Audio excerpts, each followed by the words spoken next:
আসসালামু আলাইকুম প্রিয় গ্যাস, কেমন আছেন? আমি আলহামদুলিল্লাহ ভালো আছি। কেবিজি ব্লগের পক্ষ থেকে আপনাদেরকে আবারও স্বাগতম। প্রিয় গ্যাস, আপনাদের সামনে নিয়ে চলে এলাম নতুন আরও একটি ভিডিও। আজকে আমরা চলে এসেছি রূপপুর রেলওয়ে স্টেশন। আসলে রূপপুর রেলওয়ে স্টেশনটা কোথায়, কোন জেলায়? আর রূপপুর রেলওয়ে স্টেশনটা কিন্তু একেবারে নতুন। এখন বর্তমানে এটা পর্যটক এলাকা হিসেবে ব্যবহৃত হচ্ছে। এখনও চালু হয়নি রেল যোগাযোগ। তো গ্যাস, চলুন তাহলে রূপপুর রেলওয়ে স্টেশন সম্পর্কে শুনতে, দেখতে এবং জানতে অবশ্যই এই ভিডিওটি না টেনে সম্পূর্ণ ভিডিওটি দেখবেন। তো গ্যাস, তাহলে জেনে নিই আমরা রূপপুর রেলওয়ে সম্পর্কে। রূপপুর রেলওয়ে স্টেশনটি বাংলাদেশের রাজশাহী বিভাগের পাবনা জেলার একটি রেলওয়ে স্টেশন। এটি চিলাহাটি, পার্বতীপুর, সান্তাহার, দর্শনা লাইনের ঈশ্বরদী রূপপুর শাখার একটি রেলওয়ে স্টেশন।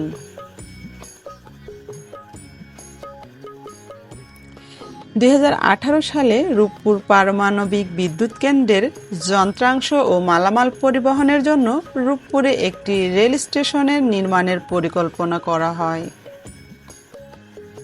এজন্যই ঈশ্বরদী বাইপাস রেলওয়ে স্টেশন থেকে রূপপুর পর্যন্ত 26.52 কিলোমিটার রেলপথ নির্মাণ ও সংস্কারের উদ্যোগ নেওয়া হয়।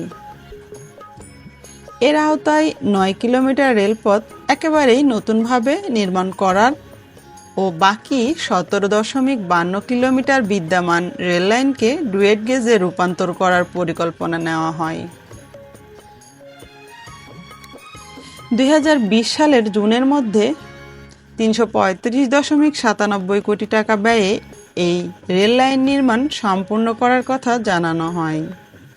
2018 সালের এপ্রিলে রূপপুর রেলওয়ে স্টেশন এবং ট্র্যাকের নির্মাণ কাজ শুরু হয়। তবে কোভিড-19 মহামারীর কারণে সময়মতো কাজ শেষ না হওয়ার পরে সেই সময়সীমা পিছিয়ে 2022 সাল করা হয়।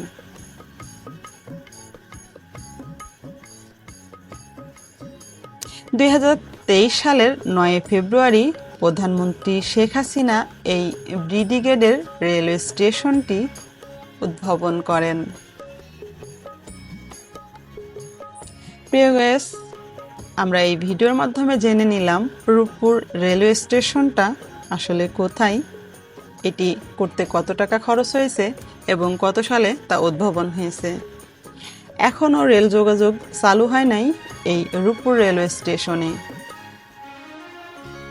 এখনো পর্যন্ত পর্যটক এলাকা হিসাবেই ব্যবহার হচ্ছে এই রূপপুর রেলওয়ে স্টেশনটি। আর পর্যটন এলাকা হিসেবে দারুণ খ্যাতি পেয়ে গেছে এই রূপপুর রেলওয়ে স্টেশনটি। প্রিয় গাইস, আপনারা দেখতেই পাচ্ছেন আশেপাশের ওয়েদারটা কিন্তু অনেক সুন্দর। আর আমি এখন যেই দিকে যাচ্ছি সামনের দিকটা আরও সুন্দর। এটি রূপপুর রেলওয়ে স্টেশনের শেষ প্রান্ত। এখানে যে ট্রেনগুলো দাঁড়িয়ে আছে মূলত এগুলো একেবারেই নতুন, এখানে নিয়ে এসে রাখা হয়েছে। এখানে পর্যায়ক্রমে দুটো পুলিশ নিয়ন্ত্রণ 24 ঘন্টার জন্য পাহারাদার হিসাবে রয়েছে।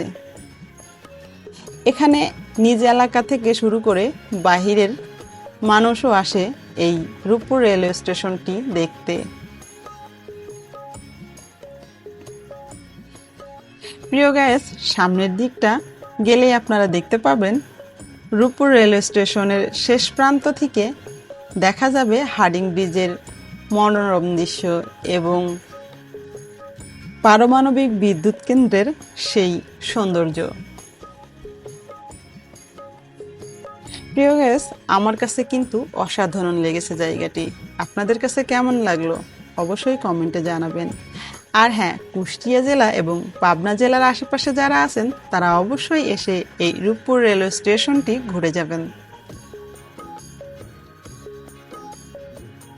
রূপপুর রেলওয়ে স্টেশনটি এখনও কিন্তু দর্শনীয় জায়গা হিসাবেই খ্যাতি পেয়ে যাচ্ছে। এটাই রূপপুর রেলওয়ে স্টেশনের শেষ প্রান্ত। প্রিয় গ্যাস, রূপপুর রেলওয়ে স্টেশনটি সম্পূর্ণ ভিডিও আপনারা দেখলেন। আপনাদের কাছে কেমন লাগলো অবশ্যই কমেন্টে জানাবেন।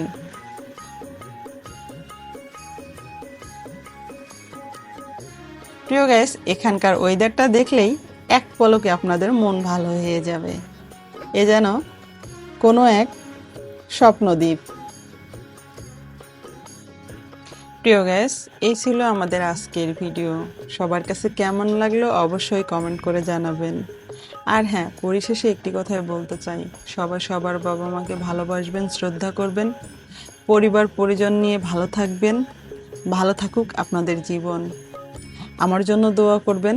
আর হ্যাঁ, ভিডিওটি ভালো লাগলে অবশ্যই লাইক কমেন্ট শেয়ার করে সবার মধ্যে ছড়িয়ে দেবেন। আর পরবর্তী ভিডিও পাওয়ার জন্য অবশ্যই আমার চ্যানেলটিকে সাবস্ক্রাইব করে নেবেন। সবাইকে আল্লাহ হাফেজ।